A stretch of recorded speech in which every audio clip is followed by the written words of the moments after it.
जय जय राम कृष्ण हरे जय जय राम कृष्ण हरि जय जय राम कृष्ण हरि जय जय राम जय जय राम कृष्ण हरि जय जय राम जय जय राम कृष्ण हरि जय जय राम जय जय राम कृष्ण हरि जय जय राम कृष्ण हरे जय जय राम कृष्ण हरे जय जय राम कृष्ण हरे जय जय राम कृष्ण हरे जय जय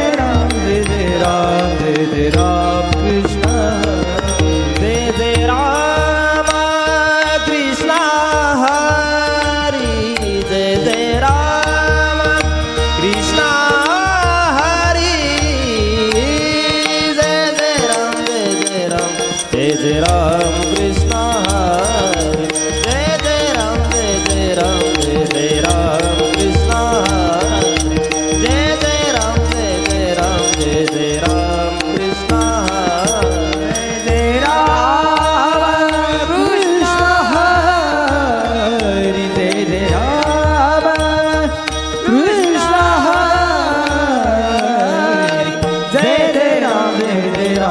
जय राम कृष्ण हरे जय जय राम कृष्ण हरे जय जय राम कृष्ण हरे जय जय राम कृष्ण हरे हे जय राम कृष्ण हरि कृष्ण हरि जय जय राम कृष्ण हरे कृष्ण हे हरे जय राम कृष्ण हरि कृष्ण हरि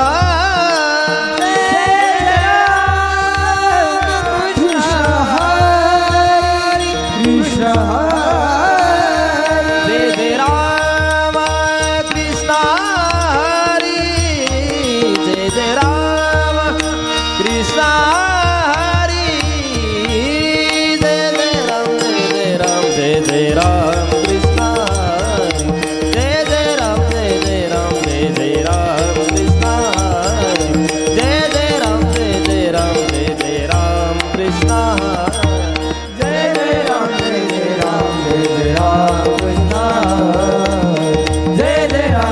राम कृष्ण जय जय राम कृष्ण जय जय राम कृष्ण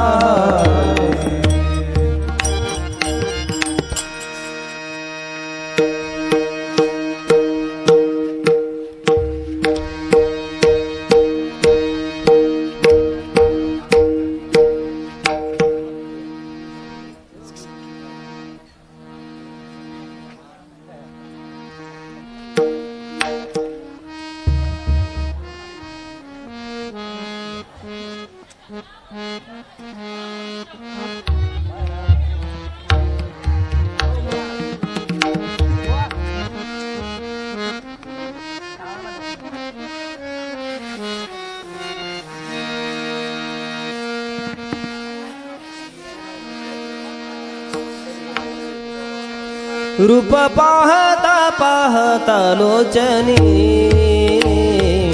सुख झाले ओ साजनी सुख झाले ओ साजनी सुख झाले ओ साजनी रूप पाहता पाहता लोचने सुख झाले हो साजनी सुख झाले हो साजनी सुख झाले हो साजनी रूप पाहता पाहता लोचनी सुख झाले ओ साजनी सुख झाले ओ साजनी एक झाले ओ साजनी रूप पाहता पाहता रोचणी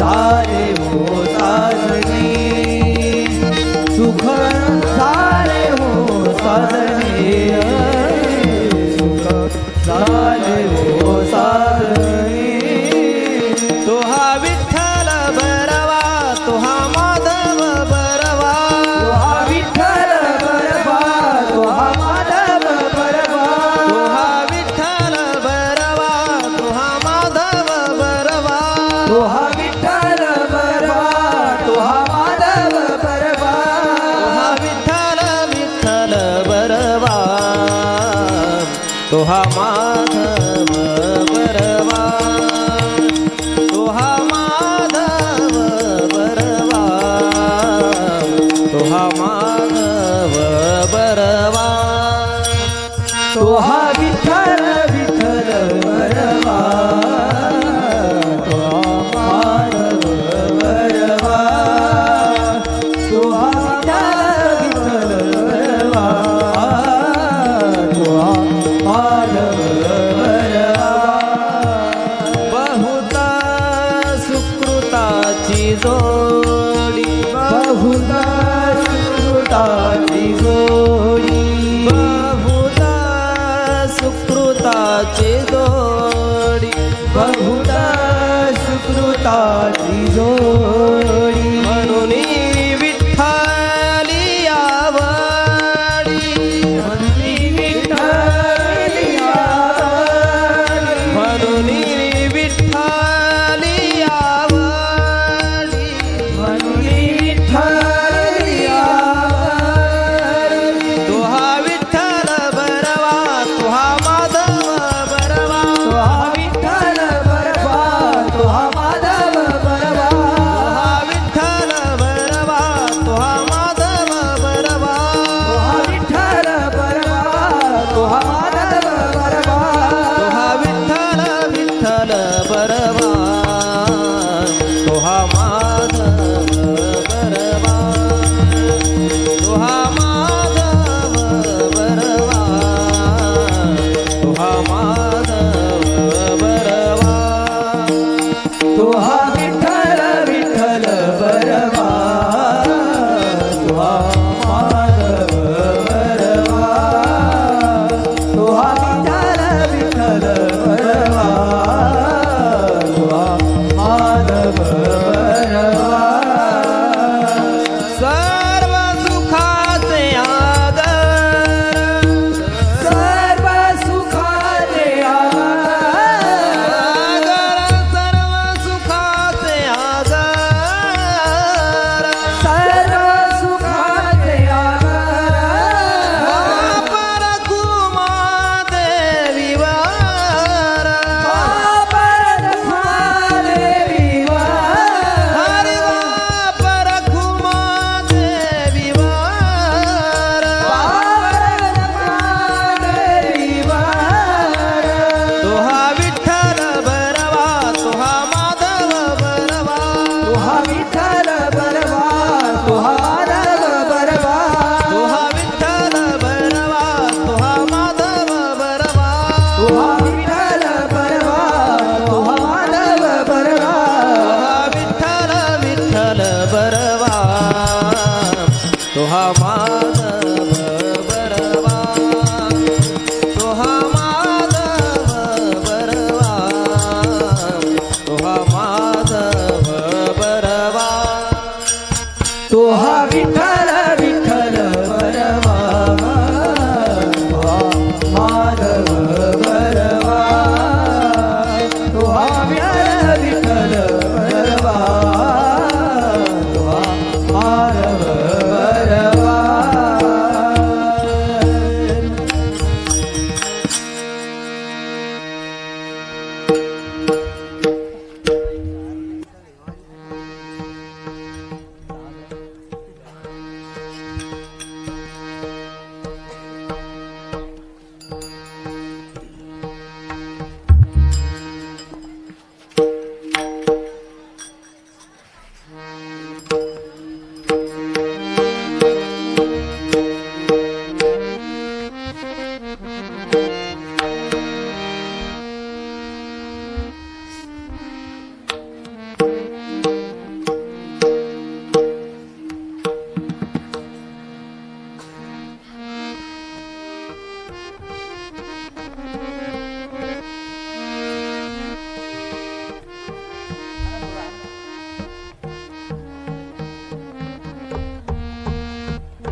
विठ्ठल श्री ज्ञानदेव तुकाराम ज्ञानेश्वर महाराज की जय।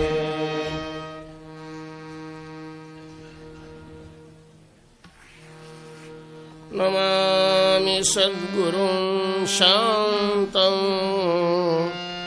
सच्चिदानन्द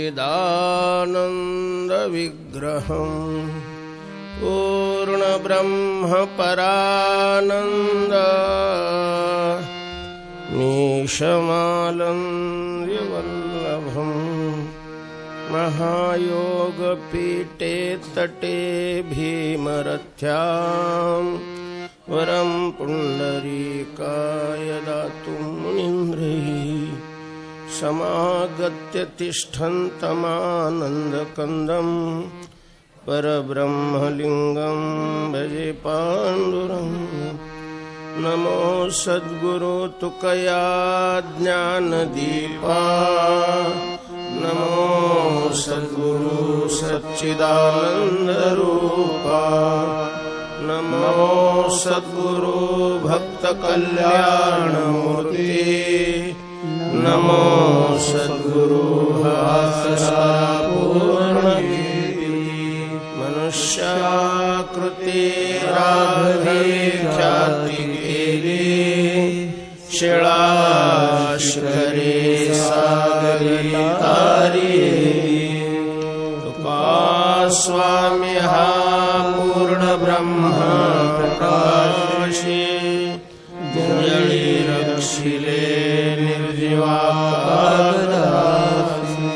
महाराज हा जन्मला मृत्युलोकी दुजे उपमानाडळे इहलोकी भवसिंधुशी बांधिला सेतु जेणे अनाथादिना कारणे तुकयाने तुका भासला मानवी वेशधारी अरे हा लीला विग्रही निर्विकारी स्वये श्री हरि व्यापको सर्व जीवा तुकार तुझितो हा परब्रह्म ठेवा जया पूजले आदरे पांडुरंगे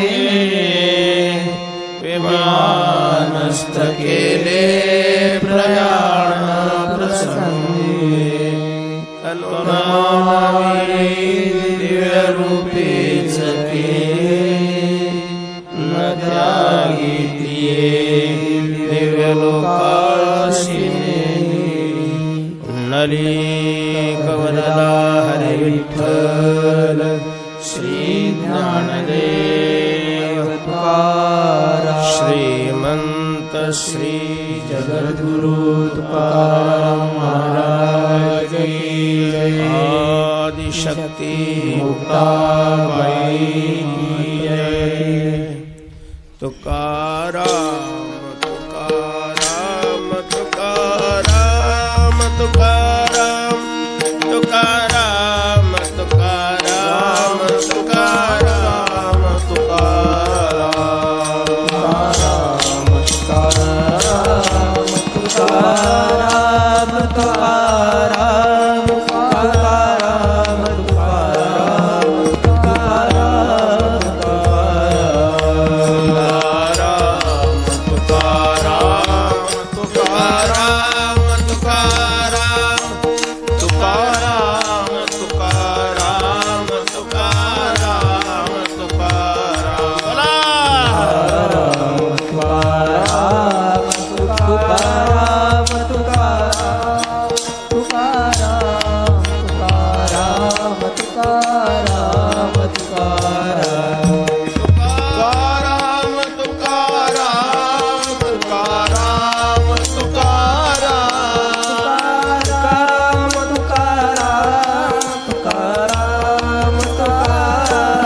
तुकाराम तुकाराम तुकाराम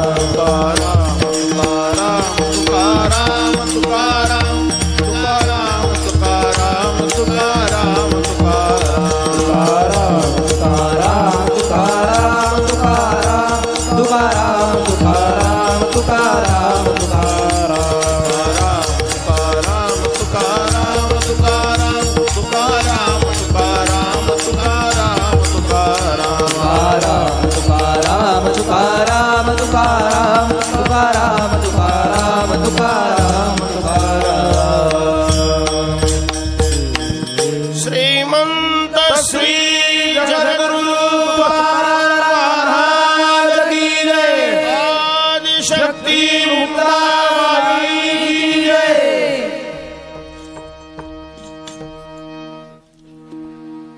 तुकोबाऱ्यांच्या जीवनाचं भगवंताच्या कृपेने आई शक्तीच्या आदिशक्तीच्या आदेशाने आणि गुरुणाम गुरु स्वानंद सुखनिवासी जोग महाराजांच्या 99व्या पुण्यतिथीच्या निमित्ताने तुकोबाऱ्यांच्या जीवनाचं दर्शन आपण करत आहोत. कालच्या सत्रामध्ये आपण पाहिलेलं आहे तुकोबाऱ्यांचा हा संक्रमणाचा काल आहे. संसारी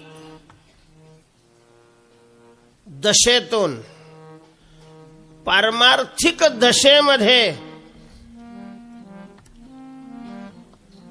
अवस्थांतर अशा प्रकारे तुकोबाऱ्यांचं सुरू आहे. पारमार्थिक आणि संसारिक स्थित्यंतर होत असताना शरीरामध्ये काही बदल होतो असं नाही.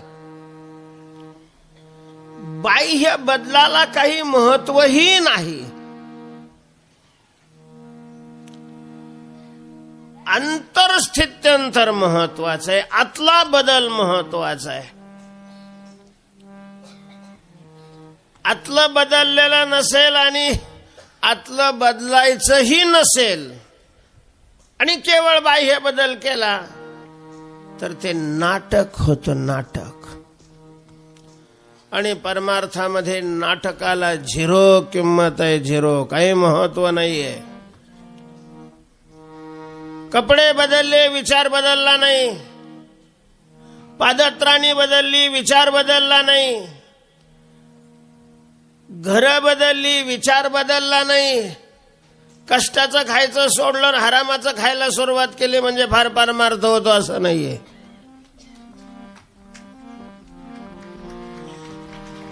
अंतःकरणातले विचार बदलणं महत्वाचं आहे.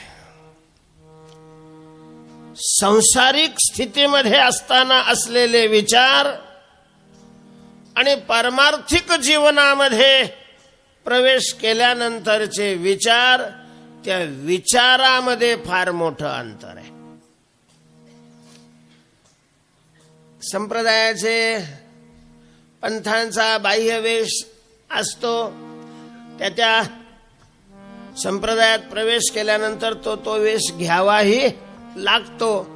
वेश धारण केला म्हणजे तो पारमार्थिक झाला.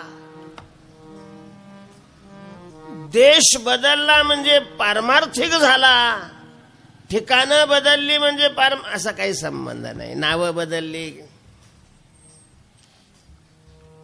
वेश बदलला, फारसं काही त्याच्यामुळं उपलब्ध होतं असं नाहीये. साधने करता ते वेश उपयुक्त असतात म्हणून ते बदलावे लागतात, हा भाग वेगळा. तेव्हा तुकोबाऱ्यांचं संक्रमण काल आहे असं जे मी म्हटलं तर त्याचा अर्थ हा नाही की तुकाराम महाराजांनी गृहस्थी संसारी जीवन असताना जे कपडे घालत होते ते कपडे टाकून दिले. ज्या ठिकाणी पहिले राहत होते ते ठिकाण सोडून दिलं. नाव बदललं. असं बाह्य काहीच अशा प्रकारचं बदललं नव्हतं. बदलत होतं ते आतलं, आणि आतलं शब्दाचा अर्थ विचार. विचारांनी तयार झालेल्या मान्यता बदलत होत्या. संसारी आणि पारमार्थिक व्यक्तीच्या मान्यता वेगवेगळ्या असतात, असाव्या लागतात. मान्यता जर वेगळ्या नसतील तर त्याला पारमार्थिक म्हणून घेण्याचाही अधिकार नाही, त्याला पारमार्थिक म्हणूही नाही कोणी. संसारी अवस्थेमध्ये शरीर मी वाटतं, पारमार्थिक अवस्थेमध्ये तसंच होत असेल. संसारी माणसाला आपला सत्कार व्हावा, पुरस्कार मिळावा, मानमान्यता मिळावी, प्रतिष्ठा मिळावी असं वाटत असतं, त्याच्याकरता तो प्रयत्न करत असतो. पारमार्थिक माणसंही जर तशीच करत असतील वा परमार्थात गेल्यानंतर जर तीच मान्यता असेल तर तो पारमार्थिकच नाही, संसारिक आहे, संसारिक महाराज. तुकोबारायांनी आपल्या पारमार्थिक अवस्थेतल्या मान्यता, आवडीनिवडी गाथ्यामध्ये अनेक अभंगात व्यक्त केलेल्या आहेत. मानदंभ चेष्टा तुकोबाराय पारमार्थिक व्यक्तीची मान्यता त्याविषयी सांगतात. मानदंभ चेष्टा हे तो शुकराची विष्ठा. जळो आता नामरूप माझे पाप गाठीचे. तुकोबाराय आपल्या नाम आणि रूपाविषयी ही भावना व्यक्त करतात की या नाम आणि रूपाला आग लागो आग. हे नाम रूप हे माझ्या अंतःकरणातलं पाप आहे, पाप म्हणतात. आणि आम्हाला डिजिटल बोर्डावर आमचे नावं आणि फोटो असावे वाटत असतील तर धिक्कार आहे आपल्या पारमार्थिक जीवनाला. परमार्थाला काही बदल झालेला नाही. कारण अध्यात्म दृष्टीने सच्चिदानंद स्वरूप असणाऱ्या चैतन्याला, ब्रह्माला जीवत्व जे प्राप्त झालेलं आहे ते मुळात देहाच्या तादात्म्यामुळं. जे अहंकार तनुसी वालभ पडिले आणि आम्ही तेच जर पुष्ट करत असून तरी स्वतःला पारमार्थिक म्हणून घेत असू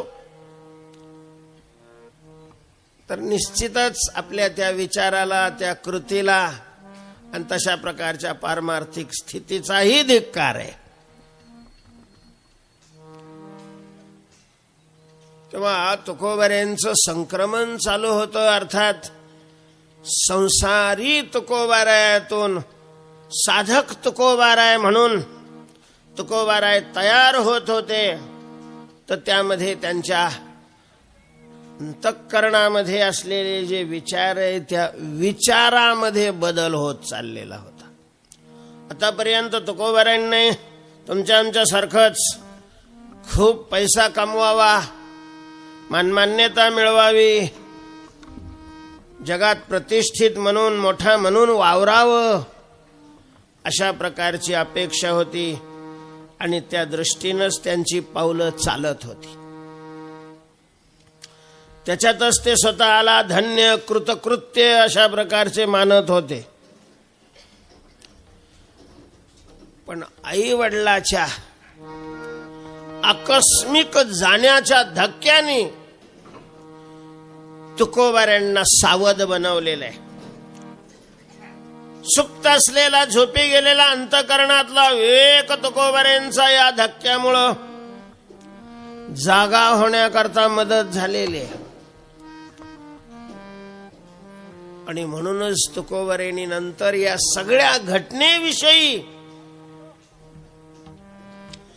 प्रतिक्रिया देत असताना या सगळ्या घटना झाल्या त्या खूप चांगल्या झाल्या असे शब्दोद्गार काढलेले आहेत ना. बरे झाले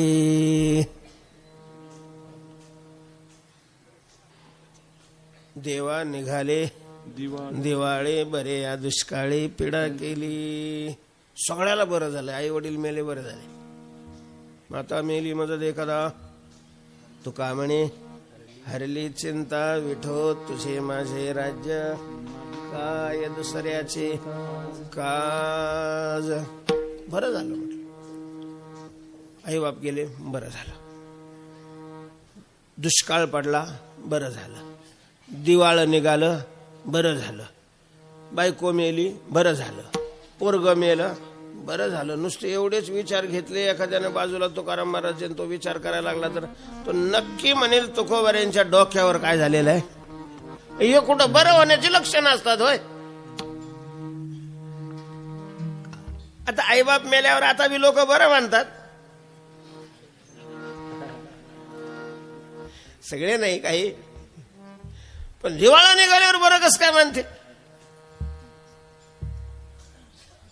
फजिती होते. लोक अपमान करतायत, अवहेलना करतायत, तिरस्कार करतायत.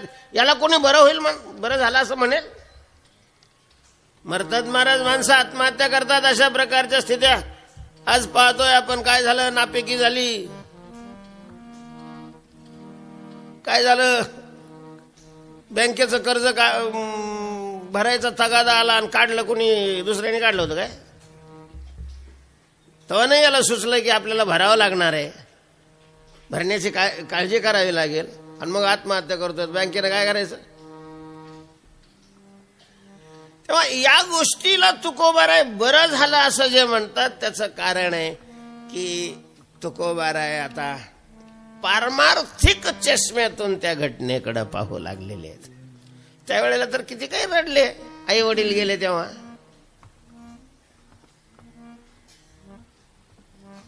संसारे झालो अति दुःखी दुःखी संसारे झालो, अति दुःखी दुःखी माया बाप से क्रमिलिया, माया बाप से संसारे अति दुःखी दुःखी संसारे झालो, अति दुःखी दुःखी माय बाप से क्रमिलिया, माय बाप से संसारे अति दुःख दुःखी संसार झालो, अति दुःखी दुःखी संसार झालो, अति दुःख दुःखी संसार झालो, अति दुःखी दुःखी माय बाप से क्रमिलिया, माय बाप सीखी, माय बाप सीखी क्रमिलिया, माय बाप सीखी. संसारे अति दुःखी दुःखी झालो. संसाराच्या भयान अशा प्रकारच्या प्रसंगाने मी अत्यंत दुःखी झालो असं म्हटलेलं आहे. पण मग बरे झाले ते नंतर, साधकत्व दशा प्राप्त झाल्यानंतर, अंतःकरणातला विवेक जागा झाल्यानंतर तुकोबारायांनी त्याचा परिणाम चांगला आहे म्हणून ते बरं झाले. का बरं झाले तर अनुतापे तुझे राहिले चिंतन म्हणून बरं झालं. आई वडील गेलेले आहेत, खूप दुःख झालेलं आहे तुकोबारायांना. कशातच लक्ष लागत नाही, पण लक्ष कुठंतरी तर लागायला पाहिजे म्हणून तुकोबारायांनी महाराज ग्रंथाकडे लक्ष घातलेलं आहे. ग्रंथाकडे भाग्यवान आहे आपण की ज्ञानोबाराय तुकोबाराय नाथ महाराजांच्या नंतर आपल्याला मानव देह मिळाला. निश्चितच आपल्यापेक्षा ती माणसं दुर्दैवी आहेत की ज्यांना ज्ञानोबारायांच्या पूर्वी मानव देह मिळाला असेल. कारण त्यांना ज्ञानेश्वरी वाचायला नाही मिळाली, त्यांना भागवत पाहायला नाही मिळालं, त्यांना गाथा ऐकायला नाही मिळाला. आणि हे ग्रंथ नाहीतच. जसं ज्ञानोबांनी म्हटलेलं आहे, ती अक्षरे नव्हती देखा, ब्रह्म साम्राज्य दीपिका, अर्जुना लागी चित कळका, उदयलिया श्रीकृष्णे. सामान्य फार मोठा ठेवा या संत महंतांनी आपल्याकरता राखून ठेवलेला आहे. भाग्यवान आहोत महाराज, निश्चित भाग्य. तुकोबऱ्यांना तसे तुकोबराय आपल्यापेक्षा थोडे कमीच भाग्याचे त्या दृष्टीनं, कारण तुकोबऱ्यांना ज्ञानेश्वरी होती वाचायला, भागवतही होतं, पण तुकोबऱ्यांना तुकाराम महाराजांचा गाथा निश्चितच नव्हता. आज आपण असे भाग्यवान आहोत की आपल्याकरता तुकोबऱ्यांचा गाथाचा ठेवा प्राप्त आहे महाराज. फक्त असूनही तिकडं जर आपलं लक्ष जात नसेल तर मग पांढऱ्या पायाचे तो भाग वेगळा. तुकोबरायांनी ग्रंथाकडे लक्ष दिलं, ग्रंथाचं चिंतन केलं, अत्यंत श्रद्धेने, विश्वासाने आणि आदराने अशा प्रकारचं ग्रंथावलोकन केलेलं आहे. काही पाठ केली संतांची वचने, संतांची उत्तरे, विश्वास आदरे करोनिया. विश्वासाने आणि आदराने संताची उत्तर, अर्थात संत वाङ्मय. तुकोबाराय म्हणतात मी हे पाठ केलेलं आहे.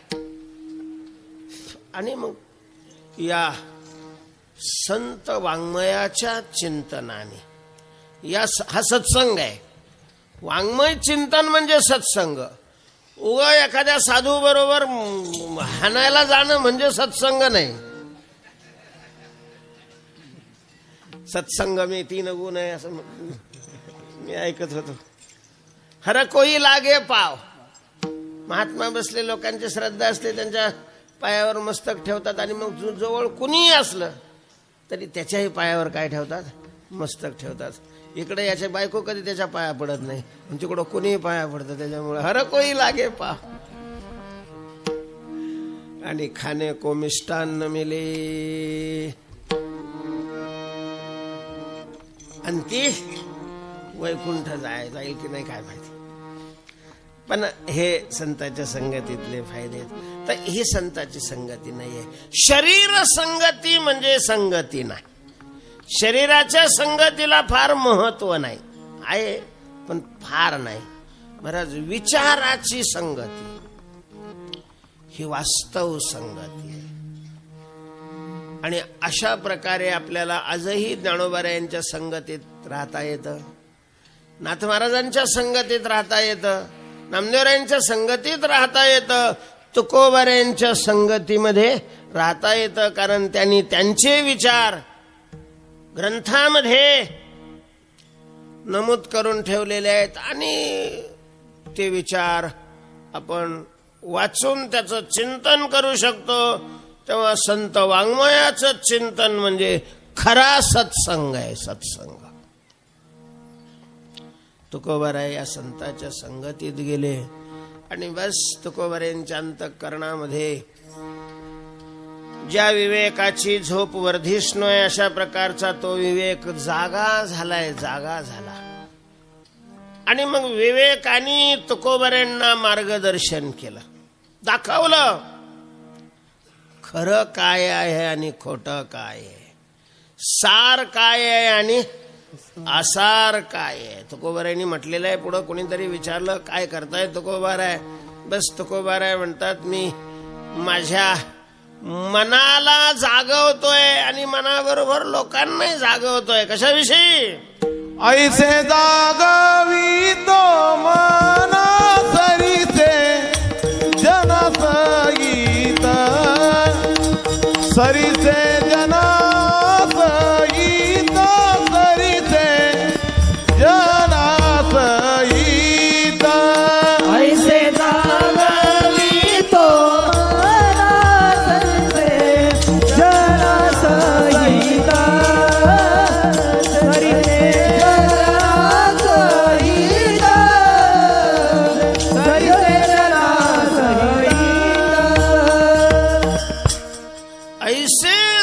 जागवितो मना. मी माझ्या मनाला अशा प्रकारचं सतत काय करतोय, सतत कशाला, एकदा जागवल्यानंतर, एकदा जागवलं तरी पुन्हा डोकले हाणतोय. झोपाळू जी माणसं आहेत, झोपणं हे शील ज्या वेळेला माणसाचं बनलं जातं त्यावेळेला मग उठवणाराने उठवलं हा म्हणतो, पुन्हा गेला का पुन्हा तसाच राहत. उठवून बसवलं, आता मी उठलो ना म्हणतो, आता काय अडचण आहे का, जा की तुम्ही. पुन्हा जाऊन पाहावं तर पुन्हा झोपलेला असतो. त्याच्यामुळं त्याला पुन्हा पुन्हा पुन्हा पुन्हा पुन्हा पुन्हा जाग करावं लागतं. पण जाग कशा प्रकारे करता, ऐसे मना जागवितो. अशा स्वरूपाचं मी मनाला जाग करतोय. कशा स्वरूपाचं, तर त्याचं पहिलं चरण आहे, त्याचं पहिलं चरण आहे फलकटतो संसार येथे सार भगवंत. येथे या जीवनामध्ये, येथे या मृत्यू लोकामध्ये सार आणि असार अशी दोन तत्व आहेत. अस्मिन मते पदार्थो हि द्विविधा. एक सार आहे आणि दुसरं असार आहे. एक सार आहे आणि दुसरा, आपल्याला सार आणि असार वाटतात, पण आपल्याला असार सार वाटतं आणि सार असार वाटतं. म्हणून तर जेवणामध्ये ते असं नुसतं फोडणीचं जे असतं ना, किंवा पुरणपोळीमध्ये ते डाळीच्या पाण्याचं काळं तिखट वगैरे टाकून केलेलं असतं, लोक त्याला काय म्हणतात, सार. आता काय ते सार आहे होय, नुसतं पी बरं. दवाखान्यातच न्यावं लागेल त्याला, पण तरी त्याला सार म्हणतात. म्हणजेच आसाराला काय म्हटलं जातं, सार म्हटलं जातं. विवेक हे काम करतो, आपल्याला वास्तव दर्शन घडवतो. म्हणून काही नाही तरी बऱ्याच लोकांच्या मनातला फक्त विवेक जागा व्हावा, विवेक जागा व्हावा. नका का घडत नाही त्याच्याकडून साधना, नका होत नाही भगवत साक्षात्कार, नका का एका जीवनात तो मुक्त होत नाही, पण विवेक त्याच्या अंतःकरणातला जागा व्हावा. संतांनी विशेषत्वाने जर काही केलं असेल तर समाज मनामध्ये सुप्त असलेल्या विवेकाला हलवून जाग करण्याचं काम केलेलं आहे. ऐसे जागविले अवघे जन जन जन. तणुवरीने म्हटलेले जयशीर तरी तो ताटची सांडोनी जाये जियापरी. जय जेवणारा ठाऊवी होय, विषय रांधिली रस सोये. जय जेवणारा ठाऊवी होय, तै तो ताटची सांडोनी जाये जियापरी. जय जेवणारा विषय रस सोय रांधिली हे ठाऊवे होय. जेवण करायला बसलेल्या माणसाला ज्या वेळेला हे कळतं की आपल्या समोर वाढलेलं जे ताट आहे, ताटामध्ये जी पक्वान नाही, त्या पक्वान्नामध्ये विष आहे. विष विष टाकून ती पक्वान्न तयार केलेले आहेत, असं जर त्याला खात्रीशीर समजलं तर कितीही भूक लागलेली असली तरी तो ते खाणार नाही. एखाद्याने विचार, अरे का खाय नाही गेला, तो म्हणजे मला मरायचं नाही, जगायचंय जगायचं. ताटाचे सांडोनी जाय तैसी संसाराया समजता. जाणी जे जय अनित्यता तै वैराग्य दवडिता पाठी लागे. त्यावेळेला हा सगळा संसार हा अनित्य आहे, क्षणभंगूर आहे, मिथ्या आहे, खोटा आहे, असं ज्या वेळेला कळेल नव्हे पटेल, निसंदिग्ध अशा प्रकारचं ज्ञान होईल, त्यावेळेला त्याला तो संसार कर म्हटलं तरीही तो काय करणार नाही, विषयात राहणारच नाही. वीट येतो मग प्रपंचाचा. तो कोबऱ्याने म्हटलेलं आहे पुढं की विटाले हे चित्त प्रपंचापासून चित्त विटले विटले. एखाद्याने हार आणला की तो कोबऱ्या म्हणतात मला तो साप वाटतो.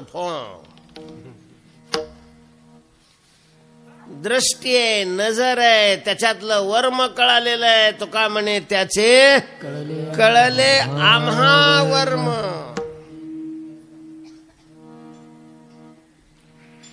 आम्हाला अपेक्षा असते, ते मिळवण्याकरता आम्ही प्रयत्न करतो, कारण त्याच्यातलं वर्म नाही कळालेलं ना.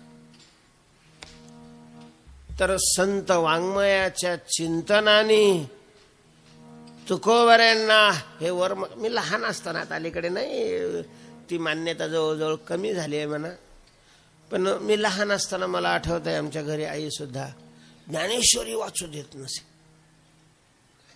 ज्ञानेश्वरी वाचली की माणूस वेडा होतो असं. मला त्यावेळेला समजत नव्हतं की असे का म्हणतात, ज्ञानेश्वरी वाचल्यावर कुठं माणूस वेडा कस काय होईल. जर ज्ञानोबा संत आहेत, संत परोपकारी असतात आणि त्यांनी ज्ञानेश्वरी लिहिली तर माणूस वेडा. आता कळायला लागलंय मला त्याचं. हे असं का म्हणत होते पूर्वी लोक. आई का म्हणत होती की ज्ञानेश्वरी वाचू नको, ज्ञानेश्वरी वाचल्यानंतर वेडा होतो. साहजिक संसारी लोकांच्या दृष्टीनं अशी मान्यता प्राप्त झालेली माणसं वेडीच. उगा अलीकडे आमच्या कीर्तनकाराकडे गाड्या वाढल्या म्हणून तो लोकांना वाटायला लागलं की पोरं कीर्तनकार करणं चांगलंय.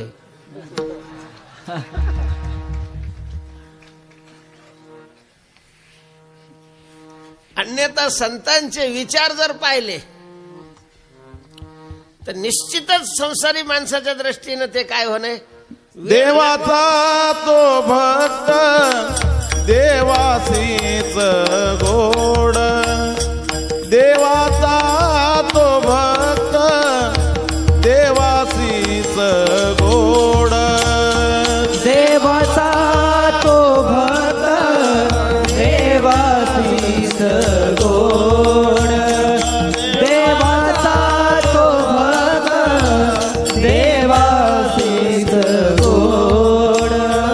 आणि कासे चाड नाही त्याचे, आणि कासे चाड नाही त्याचे, आणि कासे चाड नाही त्याचे, आणि कासे चाड नाही त्याचे. देवाचा भक्त तो का वेडा विचार करी बडबड फार. लोक तर म्हणत होते तुकाराम महाराजांनी वेड लागलं, याच्यात आश्चर्य नाही. पण महाराज जिजामाऊली सुद्धा म्हणायचे आमचं हे येड कुठं जाऊन बसलंय कोणास ठाऊक. तुकोबऱ्यांच्या चरित्रामध्ये तुकोबऱ्यापेक्षा जिजामाऊलीचं चरित्र प्रकर्षाने अशा प्रकारचं समोर उभं राहतं महाराज. अत्यंत स्वाभिमानाने जीवन जगणारी, प्रपंचाचे विचार असणारी आणि पातिव्रत्याच्या दृष्टीनं सीता सावित्री सारखी असणारी या जिजामाऊली होत्या महाराज. संसारिक विचार होते आणि तुकाराम महाराजांचे कर्तृत्वच परमार्थाचं होतं. त्याच्यामुळं जिजामाऊलीला सुद्धा वाटायचं की ये वेडे झाले, ते वेडे झाले. आणि मग यांना वेड कुणी बनवलं, ह्या काळ्याने बनवलं. त्याच्यामुळं घरात पांडुरंगाचं मंदिर असलं तरी तुकोबऱ्यांनी सांगितलं म्हणून झाडून वगैरे काढायचं, पण कधी पायावर डोकं नाही ठेवलं महाराज. पाहिलं तरी असे मारक्या म्हशीसारखं त्याच्याकडे पाहायचं. याला मुडदा माझ्या संसाराचा इस्कोट केला, माझ्या नवऱ्याला काय लावलं, वेड अशा प्रकारचं लावलं.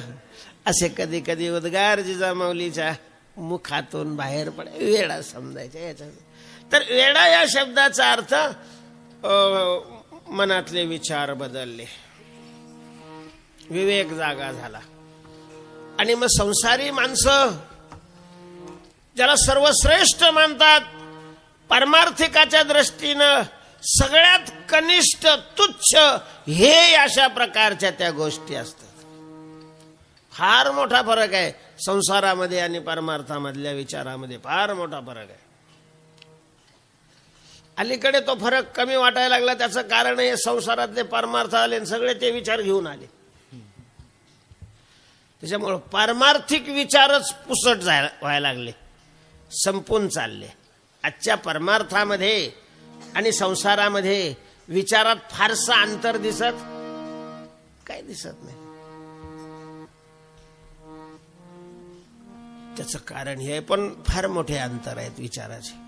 तेव्हा तुकोबारायांच्या अंतःकरणामधल्या विचाराचं परिवर्तन झालं संत वाङ्मयामुळं.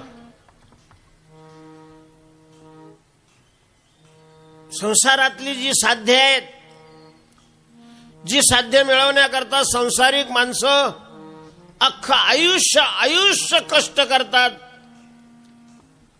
मरायची तयारी असते लोकांची, मारायची तयारी असते लोकांची, ते मिळवण्याकरता. अंतःकरणातला विचार निर्माण झाल्यानंतर, विवेक जागा झाल्यानंतर कुणी देत असलं तरी ते हे अशा प्रकारचं वाटतं. एखाद्याला उशीची सवय आहे, झोपताना काहीला उशी असल्याशिवाय झोपच येत नाही. ते चांगले वाईट हा माझा विचाराचा प्रश्न नाही, अशी सवय आहे. आणि मग कधी कधी रस्त्याने कुठंतरी झोपायची वेळ येते, तिथं हातरायलाच नसतं तर उशाला काय. काही माणसं अशा वेळेला महाराज विटा दगड उशाला घेतात. आता ते कठीण असतात, त्याचा स्पर्श मृदू नसतो. पण एकाने पाहिलं, हो म्हटले तुम्हाला उशी असल्याशिवाय झोप येत नाही, ते दगड काय घेता, मी आणतो. आणि त्यांनी एक जिवंत अजगर आणला.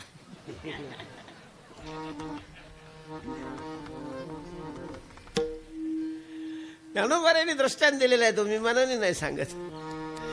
न करावे उशी अजगराची म्हणली लय मोह आहे बाबा, घ्या ना उशाला. देऊ नको आलाय ना बाबा, मला नाही उशाला लाग. जसा तो अजगराचे उशी घेऊ शकत नाही, जळत घरी न रिघवे, व्याघ्र विवरा न वचावे. तसं विवेक जागा झाल्यानंतर संसारिक साध्य कुणी घे म्हटलं तरी तो घेणार नाही. जिवंत विवेक तुकोबारायांच्या अंतःकरणात जागा झालेला आहे. आमच्या ठिकाणचा फक्त सांगण्यापुरता असतो.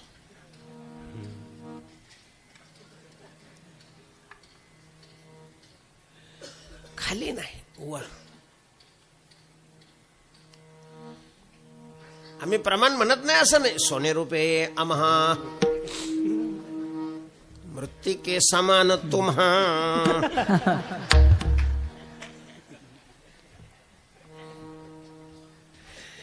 महाराज विवेक जागा व्हावा. विवेक कीर्तन नाही करता आली तरी चालतील, विवेक जागा व्हावा. कथा सांगता नाही आल्या तरी चालेल, विवेक जागा व्हावा. म्हणता नाही आलं तरी चालेल, विवेक जागा व्हावा. वाजवता नाही आलं तरी चालेल, विवेक जागा व्हावा. सत्ता नाही मिळाली तरी चालेल, विवेक जागा व्हावा. संपत्ती नाही मिळाली तरी विवेक जागा व्हावा. आणि विवेक जागा होत नसेल तर हे सगळं मिळूनही आपल्या अनर्थाला कोणी रोखू शकत नाही. अत्यंत शुभ दिवस तुकोबारायांच्या जीवनामध्ये प्राप्त झालेले आहेत की या दुःखाच्या घटनेमुळे किती दुःखाचे टोले झाले. एक तर आई वडील गेले, थोरल्या भावाची मंडळी अर्थात तुकोबारायांची थोरली भाऊजाई, थोरल्या वहिनी, अकस्मात त्यांचंही निधन झालं. सावजी मुळातच विरक्त होता. आई बाप मेले तरी उग लोकांमुळे थोडा थोडा केलं, त्याला काही विशेष नाही वाटलं. आणि बायको मेल्यावर तर पिंजऱ्याचा दरवाजा उघडा झाल्यासारखा झाला त्याच्याकरता. कसा तरी 13वा होईपर्यंत थांबला आणि लगेच लगेच तीर्थयात्रेला म्हणून निघून गेलेले आहेत सावजी. बद्रीनारायण, द्वारका, जगन्नाथपुरी, रामेश्वर अशी 4 धाम, 12 ज्योतिर्लिंग, सप्तपुऱ्या अशी सगळी तीर्थयात्रा करून काशीला सावजी आलेले आहेत. त्या ठिकाणी आत्मज्ञानाच्या तीव्र इच्छेनं साधना केलेली आहे. आत्मज्ञान प्राप्त करून आपल्याच स्वरूपामध्ये आनंदात पुन्हा देहोला सावजी परत आलंच नाही. आई वडील गेले, थोरला भाऊ भाऊजाई निघून गेलेली आहे. दुकान बसलं, दिवाळं निघालं आणि पुन्हा त्याच्यात दुष्काळ पडला. दुष्काळात दिवाळं नाही निघालं तुकाराम महाराजांचं. दुष्काळाच्या अगोदरच साधारण 17व्या वर्षी तुकोबारायांच्या आई वडील गेले. 18व्या वर्षामध्ये 18व्या-19व्या वर्षात दिवाळं निघालं आणि मग 19व्या वर्षात दुष्काळ पडला. 2 वर्ष सतत दुष्काळ, काहीच थेंबच पडला नाही महाराज, खाली थेंब. झाडाला पानं राहिली नाही. जनावर तडफडून तडफडून मेली, माणसं किती मेली, काही नाही. गावं सोडली. असा भयान दुष्काळ शिवाजीराजांच्या चरित्रामध्येही त्या दुष्काळाचं वर्णन आहे. 51 शके 1550-51च्या काळामध्ये तो भयान दुष्काळ पडलेला आहे. आणि त्यामुळं तुकाराम महाराजांनी संत वाङ्मयाचं चिंतन केलं आणि विवेक जागा झाला. आता विवेक जागा झाला, हे सगळं आसार आहे, हे कळालं देह आसार आहे, सगळं आसार आहे, पण आग पडल्यावर खायला तर लागतंच. बरं तुकाराम महाराज काय संन्यासी नव्हते, एकट्याचीच त्यांच्यावर जबाबदारी होती असं नाही. तुकोबारायांना पत्नी होती, 2 पत्न्या होत्या, मुलगा होता, लहान भाऊ होता, त्याची पत्नी होती आणि प्रमुख तुकोबाराय होते. त्याच्यामुळं त्यांच्यावर या सगळ्याच्या संगोपनाची जबाबदारी होती. दुकान तर जसं काही बसलेलंच होतं, म्हणून मग त्यांनी बाजारात आठवडी दुकान टाकायला सुरुवात केली. पण मग विवेक जागा झाल्यामुळं हे ज्या वेळेला कळालं की संसार हा फोलकट आहे, सार परमात्मा आहे, आनंद परमात्मा स्वरूपाच्या ठिकाणी आहे आणि तो परमात्मा नामचिंतनाच्या साधनाने प्राप्त होतो. कळ सारावा चिंतने, कारण चिंतन परमार्थ आहे आणि परमार्थ महाधन. जोडी देवाचे चरण, व्हावया जतन हे उपाय लाभाचे. हित ते करावे देवाचे चिंतन, हित ते करावे देवाचे चिंतन, हित ते करावे देवाचे चिंतन, हित ते करावे देवाचे चिंतन, हित ते करावे देवाचे चिंतन, हित ते करावे देवाचे चिंतन, हित ते करावे देवाचे चिंतन, हित ते करावे देवाचे चिंतन. मन एक विध करोनी मन, एक विध करोनी मन, एक विध करोनी मन, एक विध.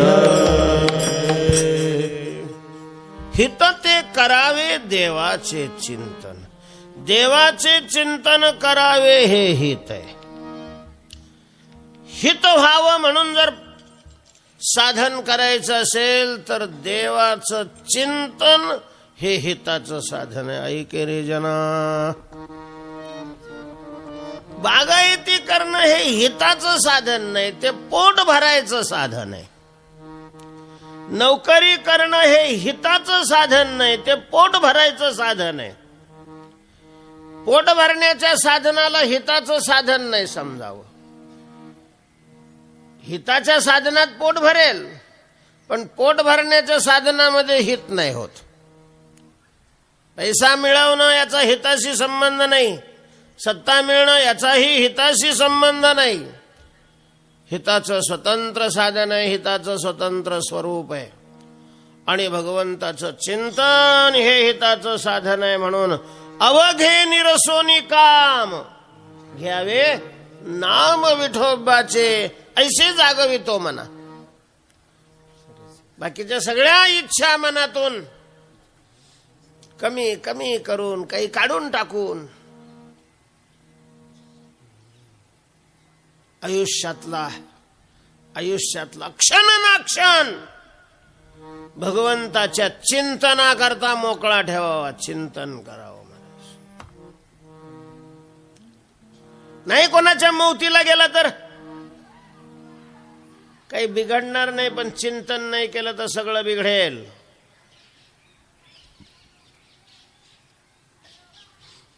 विवेकाने प्रधान गौण याचं ज्ञान करून दिलं. नाही महाराज, ज्ञान आपल्याला नको, त्याच्यामध्ये एवढा आपण जीवनातला वेळ नष्ट करतो, खर्च करतो, आणि जे करायला पाहिजे ते करायलाच वेळ नाही. बरीच अशी लोक आहे, महाराज तुम्ही करता ते फार चांगलं आहे हो, आम्हाला काही सेवा सांगा, फक्त आम्हाला यायला वेळ नाही हो. त्याला चिंतनालाच वेळ नाही. कशाला उरावर घेतलंस एवढं? याच्याकरता तुला मानव देह मिळालेला आहे का? काय करणार आहे हे सगळं करून? किती दिवस तुझ्या कामाला येणार आहे? किती तुझ्या कामचं याचा कधी विचार केलायस का? महाराज भगवंतांनी अख्खा मानव देह आणि मानव देहातलं आयुष्य आपल्याला हिताची साधना करण्याकरता दिलेलं आहे, अख्खा. आणि त्या आयुष्यात आम्हाला हिताचं साधन करायला जर वेळ नसेल तर काय म्हणावं आपल्याला?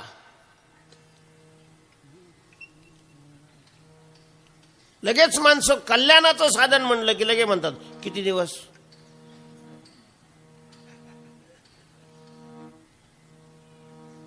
पुरीकडची माणसं आल्यावर असं कोणी पाहुण्याला विचारलंय असं मला नाही आठवत की आता आम्हाला लग्न करणार आहे तुम्ही, पण किती दिवस? तिथं समजून चालतो जन्मभर. आणि जन्मभर परमार्थ करण्याकरता आयुष्य दिलेलं आहे. तो वेळ परमार्थात द्यावा वाटत नाही. परमार्थ करायलाच आमच्याकडे आयुष्य, आमच्या कल्याणाचं साधन करायचंय, त्याला आमच्याकडे वेळ नाहीये. दुर्दैवी आहे आम्ही, दुर्दैवी. का तर विवेकच नाहीये जागा झालेला. आम्ही तरी काय करणार त्याला?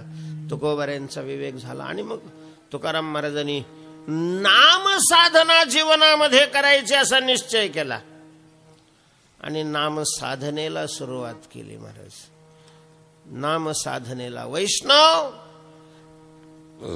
नाम चिंतनाला धन मानतात. धन, वैष्णवाचं नामचिंतन हे काय आहे? धन आहे. खेती जाते धन सदा हरी ते चिंतन, सदा हरी ते चिंतन, सदा हरी ते चिंतन. हेची जाते धन सदा हरीचे चिंतन, सदा हरीचे चिंतन, सदा हरीचे चिंतन. सदा हरीचे चिंतन ज्याचे हेची धन. तुकोबार आहे, सतत नामस्मरण करू लागलेले आहेत, अखंड नामस्मरण करू लागलेले आहेत. रंगलंय त्यांचं चित्त नामस्मरणामध्ये, रंगू लागलेलं आहे. नामचिंतन करत असताना वृत्ती एकाग्र झाली की शरीराचाही विसर पडू लागलेला आहे. आणि चिंतनात ज्या वेळेला शरीराचा विसर पडतो त्यावेळेला जो आनंद मिळत असतो त्याला भक्ती आनंद, भक्ती सुख, प्रेम सुख अशा प्रकारचं म्हणतात. आणि हा आनंद काही आगळा वेगळा आहे. शब्द त्या आनंदाचं वर्णन करू शकत नाही. अनिर्वचनीयम प्रेम स्वरूपम. आणि मग दुकानात माल घेऊन बसले, गिऱ्हाईक यायचं, महाराज काय किलो आहे हो? विठ्ठल विठ्ठल विठोबा रखुमाई जय जय विठोबा रखुमाई विठोबा रखुमाई जय जय विठोबा रखुमाई विठोबा रखुमाई जय जय विठोबा रखुमाई विठोबा रखुमाई जय जय विठोबा रखुमाई विठोबा रखुमाई जय जय विठोबा रखुमाई विठोबा रखुमाई जय जय विठोबा रखुमाई. गिऱ्हाईक समोर येऊन उभं राहिले. माल काय किलो आहे अशा प्रकारचं विचारतंय.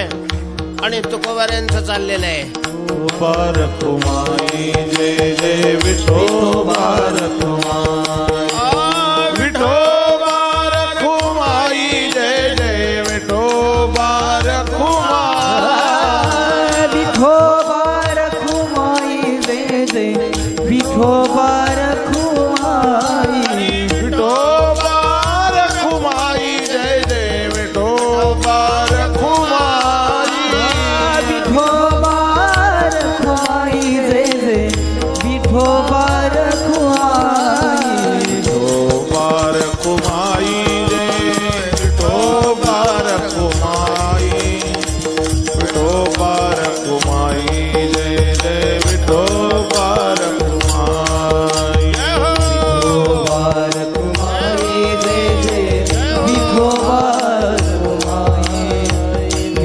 विठोबा रखुमाई जय जय विठोबा रखुमाई विठोबा रखुमाई जय जय विठोबा रखुमाई विठोबा रखुमाई जय जय विठोबा रखुमाई विठोबा रखुमाई जय जय विठोबा रखुमाई विठोबा रखुमाई जय जय विठोबा रखुमाई विठोबा रखुमाई म्हणा सगळे. विठोबा रखुमाई विठोबा रखुमाई जय जय विठोबा रखुमाई दिवाळी निघण्याची वाट नका पाहू, अगोदरच म्हणा. रखुमाई जय जय विठोबा रखुमाई विठोबा रखुमाई जय जय विठोबा रखुमाई विठोबा रखुमाई जय जय विठोबा रखुमाई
जय जय विठोबा रखुमाई विठोबा रखुमाई जय जय विठोबा रखुमाई विठोबा रखुमाई जय जय विठोबा विठोबा रखुमाई जय जय विठोबा रखुमाई विठोबा रखुमाई जय जय विठोबा रखुमाई जय जय विठोबा रखुमाई विठोबा रखुमाई जय जय विठोबा रखुमाई विठोबा रखुमाई जय जय विठोबा रखुमाई विठोबा रखुमाई जय जय विठोबा रखुमाई विठोबा रखुमाई जय विठोबा रखुमाई विठोबा रखुमाई जय जय विठोबा रखुमाई विठोबा रखुमाई जय जय विठोबा रखुमाई विठोबा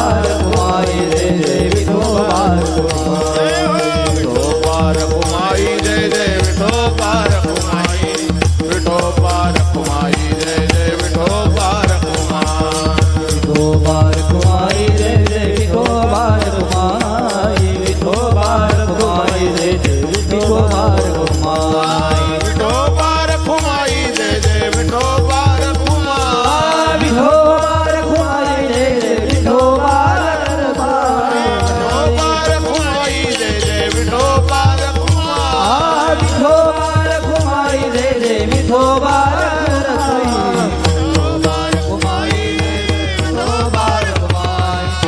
विठोबा रखुमाई जय जय विठोबा रखुमाई विठोबा रखुमाई जय जय विठोबा रखुमाई विठोबा रखुमाई जय जय विठोबा रखुमाई विठोबा रखुमाई विठोबा रखुमाई विठोबा रखुमाई जय जय विठोबा रखुमाई विठोबा रखुमाई जय जय विठोबा रखुमाई विठोबा रखुमाई जय जय विठोबा रखुमाई विठोबा रखुमाई जय जय विठोबा रखुमाई विठोबा रखुमाई जय जय विठोबा रखुमाई विठोबा रखुमाई जय जय विठोबा रखुमाई विठोबा रखुमाई जय जय विठोबा रखुमाई रखुमाई जय जय विठोबा रखुमाई विठोबा रखुमाई जय जय विठोबा रखुमाई विठोबा रखुमाई जय जय विठोबा रखुमाई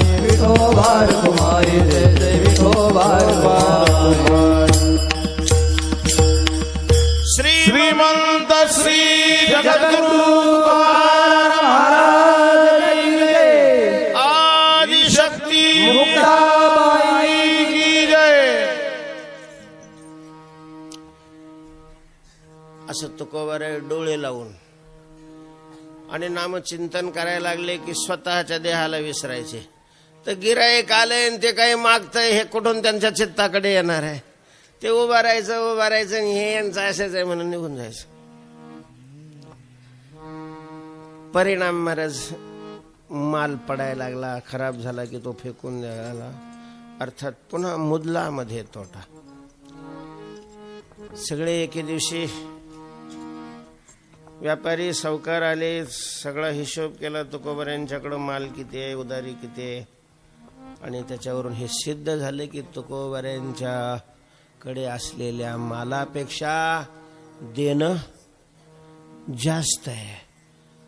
आणि ज्या वेळेला मुद्दल जाऊनही जर देणं फिटत नसेल तर त्याचं नाव आहे, त्याचं काय निघालं, दिवाळ निघालं, दिवाळ.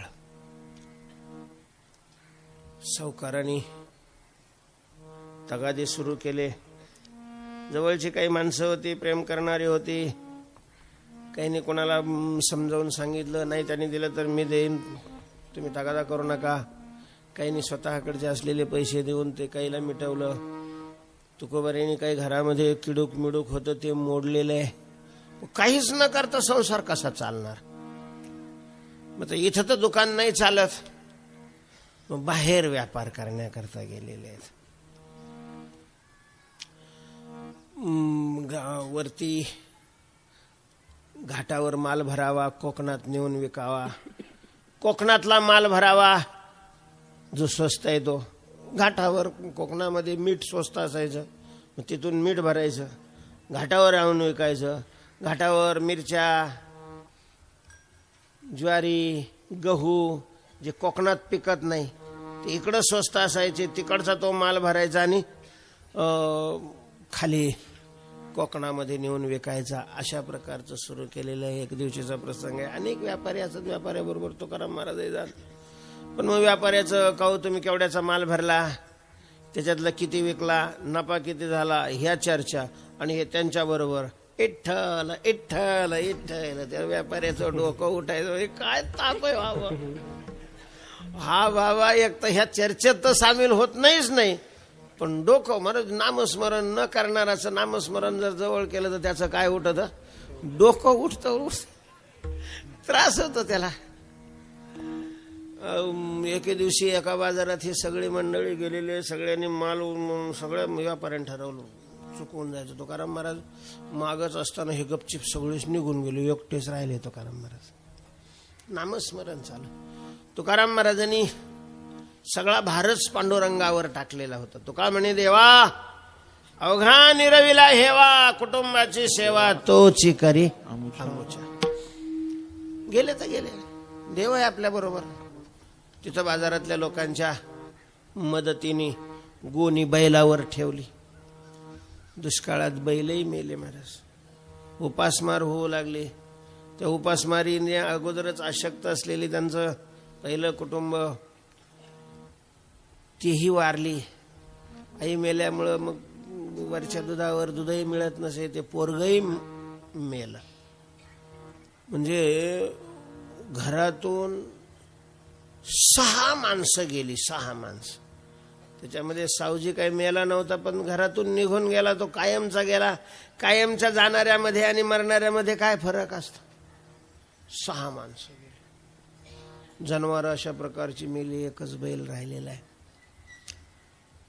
तरी प्रभूची इच्छा आहे ठेविले अनंते तैसेची राहावे, म्हणून तुकोबाराय नामस्मरण करायला लागले की तुकोबारायांना जसं काही आनंदाचा सागर मिळालाय असं व्हायचं.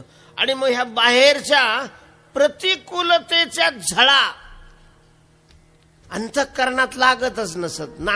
नामस्मरण बंद झालं की मग चौकटून अग्नी पेटल्यासारखं व्हायचं. त्याच्यामुळं कोणी बोलत असलं तरी तुकोबाराय नामस्मरण चालू ठेवायचे. आणि ते नामस्मरण चालू ठेवायला लागले की समोरच्याचं डोकं उठायचं. त्यातली त्यात जिजाबाईला तर लोकांनी असं सांगितलं, जिजे हे तुझा नवरा परमार्थाला लागला ना, म्हणूनच तुझ्या संसाराचं वाटोळं झालंय. आता त्याचा काही संबंध आहे का? आता लोकांच्या बायका मरतात म्हणजे ते काय परमार्थाला लागलेले आहे का? आणि जे परमार्थाला लागलेले त्यांच्या सगळ्याच्या बायका मेल्यात का? माणसं कुठं कसला संबंध लावतात ज्याचा काही संबंध नाही त्याचा. आपण ते जिजाबाईला ते पटलं, खरंच आहे. कारण माळतं होतीच पहिली काळात, वारीलाही जात होते, पण इतकं इठ्ठल नव्हते ना परत पहिल्या करत. पहिला लगे छान रुपयाला येत होते. आणि इठ्ठल करल्यापासूनच दुकान बसलं तिच्या ते लक्षात आलं. आणि मग ते तुकोबारायांच्या या कृतीला अगदी मनापासून विरोध करायचा जिजामाऊली. पण पतिव्रता होते. तुकोबारायांना खाऊ घातल्याशिवाय स्वतः खात नसत. सगळं तुकोबारायांचं काम करायचं. तुकोबाराय नाही दिसले तर तळमळून उठायच्या. आधी बैलावर गोणी ठेवलेली आहे, बैल पुढं चाललेला आहे, तुकोबाराय मागून त्याला हाकतात. बस चालल्यानंतरही भगवंताचं चिंतन अशा प्रकारचं चालूच आहे. विठ्ठल विठ्ठल विठ्ठल विठ्ठल. संध्याकाळ झाली, थोडा अंधार पडायला लागलेला आहे. जंगलातून रस्ता आहे आणि तेवढ्यामध्ये वारं सुटलेलं आहे सोसायटीचं. विजा चमकू राहिलेल्या. कोणत्याही क्षणी पाऊस येतो की काय अशा प्रकारची स्थिती झालेली आहे. आजूबाजूला पाऊस पडल्याचा आवाज, तशा प्रकारचा वासही येत होता, वारही ते करून सुटलेलं होतं. बहुतेक पाऊस येईल, जंगल आहे, धान्य आहे बरोबर. ठीक आहे देवाची इच्छा असं म्हणून चालले. तेवढ्यात बैलाचा पाय त्याच्याच पायात गुतला, त्याचं अंग हललं आणि ती गोणी पडली खाली जंगलामध्ये. वारं सुटलेलं आहे, विजा चमकतायत, पाऊस येण्याची शक्यता आहे आणि गोणी पडलेली आहे खाली. तुकाराम महाराजांनी कोण प्रयत्न करून उचलायचं पाहिलं पण नाही जमलं, ती काही उचला नाही गेली. आता गोणी तिथं ठेवून कसं जाता, बसले तिथंच रस्त्यात तुकाराम महाराज. मग ठाईची चाल लावली, वार करेल हुशार महाराज.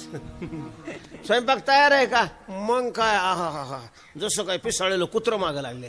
सुंदराचे ठेवून तुझ्या घासे रावडे निरंतर हे त्यानं 1-2-4 मिनिटात तर झालं ज्ञानदेवा प्रमाण निवृत्ती देवी ज्ञान. आणि मग अजून वेळ आहे का, मग काय हरकत नाही, मग होऊन जाऊ द्या. धीन धीन धा धा विलंबित धुमाळी. तुकाराम महाराज बसले तिथंच नामचिंतन करत. आता शेवट माझं चिंतन करतोय म्हणून व्यापाऱ्यांनी याला सोडलेलं आहे. व्यापाऱ्यांनी सोडलं तरी मी कसा सोडीन. भक्तावर देवाचं खूप प्रेम असतं महाराज, खूप प्रेम असतं, त्याचं खूप प्रेम असतं. त्याचं आपल्यावर प्रेम आहे हा आपला विश्वास नसतो म्हणून आपल्याला दुःख होतं. भगवान एका वाटसरूचं रूप घेतलेलं आहे आणि त्या रस्त्याने निघालेले, अंधार पडलेला आहे. जवळ आल्यावर वीज चमकली, वीज चमकल्यावर तुकाराम महाराज बसलेले दिसले. उंचापुरात दांडगाच्या दांडगं रूप घेतलं होतं. पण काय रे, कोण बसलाय रस्त्यावर, काय लुटायचा विचार आहे काय रस्त्याने येणारा जाणाराचा? नाही हो, नाही हो, नाही हो, तुमचं काहीतरी गैरसमज करताय हो, मी लुटारू नाही हो. तुकाराम आहे, तुकाराम व्यापारी आहे, बाजाराला आलो होतो, इथं कायला बसलाच रस्त्यात? गुणी खाली पडली, मला एकट्याला काही उचले नाही गेले म्हणून मी बसलेलो आहे. बरं झालं तुम्ही आलेत, देवासारखे आले. अकस्मात अडचणीत मनुष्य असला आणि कोणी जर मदत केली तर माणसाच्या तोंडातून आपोआप अशा प्रकारचं शब्द निघतात की काय हो देवासारखे अशा प्रकारचे तुम्ही धावून आले. म्हणजे त्यांनी हे मान्य केलेलं असतं की देव संकटात धावून येतो, तरी विश्वास नाही राहत. काय ताप आहे महाराज आपला. भगवंतानी एकट्यानेच उचलली गुन्हे आणि ठेवली बैलावर. अहो थांबा, मी धरतो, मी धरतो. काय धरतो म्हणे, इठ्ठल इठ्ठल.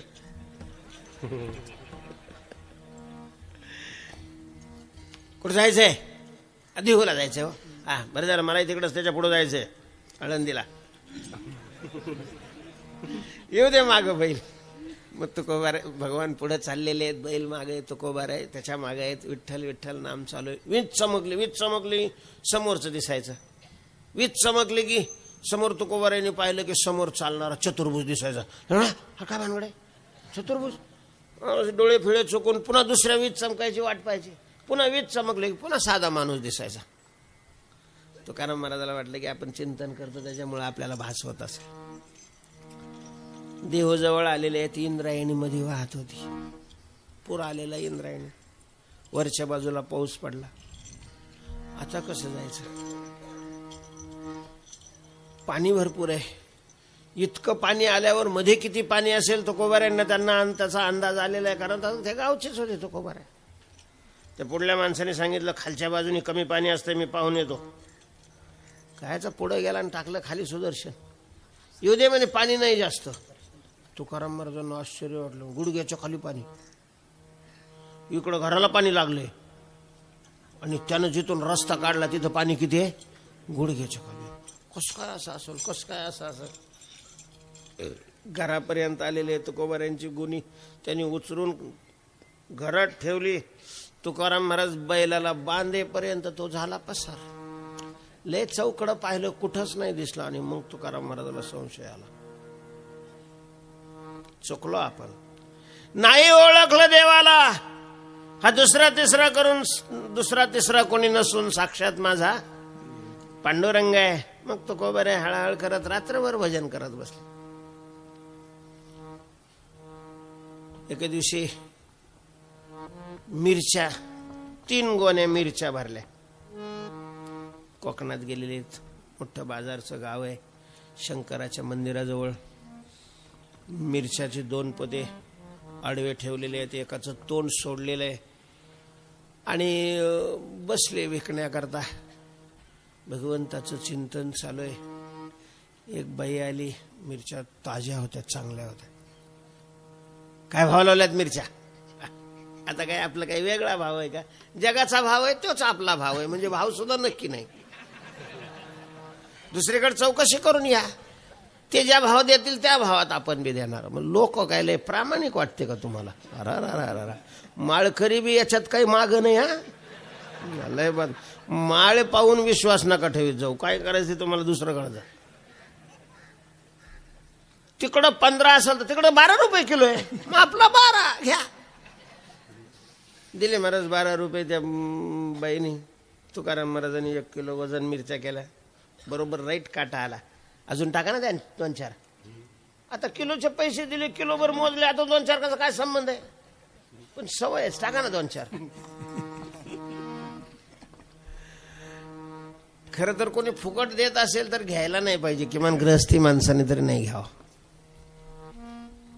कष्टाचं घ्यावं, आरामाचं नाही घ्या. टाकायचं तर मग टाका तुमच्या हाताने. आता त्या बाईला वाटलं जास्त घेतलं तर हाताला झोंबल ना, पण चोरून चोरून तिने 10-12 मिरच्या टाकल्यास तरी. तुकाराम महाराजांनी तिच्याकडे पाहिलं सुद्धा नाही किती मिरच्या टाकते. हे रस्त्याने जाणाऱ्यांनी पाहिलं की मिरच्या वर टाकत असताना दुकानदार त्याच्याकडं बघत सुद्धा नाही. त्याला मिरच्या घ्यायच्या बी नव्हत्या. पुन्हा थांबला तो. काय भाव लावल्या मिरच्या? 12 रुपये किलो. द्या 1 किलो. त्याने पैसे दिले, बरोबर मोजलं. वर टाका ना, घ्या तुमच्या हाताने. त्यांनी बचक वर टाकल्या महाराज. आता बचक वर टाकल्या तरी दुकानदार काही म्हणतच नाही. म्हणल्यानंतर गराडा पडला ना सगळ्या. मला द्या पावशेर, मला द्या अर्धा किलो, मला द्या 2 किलो, मला देतो. तो म्हणे आता तुम्ही इतके जण, मी एकटा कसं काय देऊ बा? घ्या तुमच्या हाताने. काहींनी पैसे आणलेले नव्हते, ते म्हणे पैसे आणलेले नाही, आम्ही आणून देतो. काय हरकत नाही, माझा विश्वास आहे तुमच्यावर, घ्या.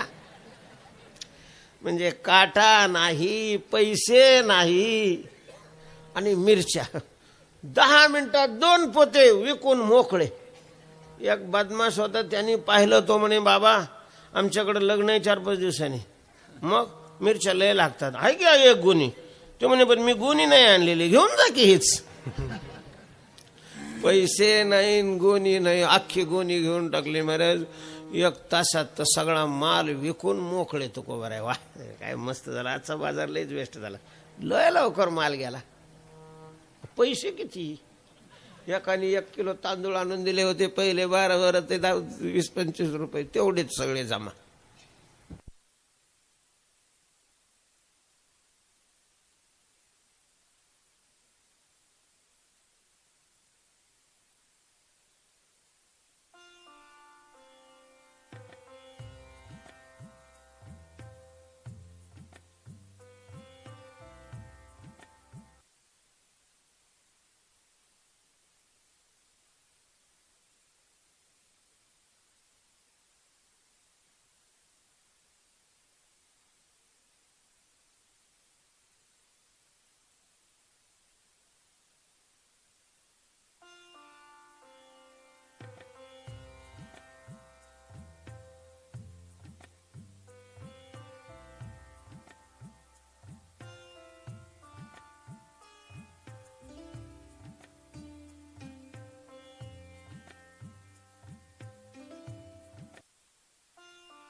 विठ्ठल विठ्ठल विठ्ठल विठ्ठल विठ्ठल विठ्ठल विठ्ठल विठ्ठल विठ्ठल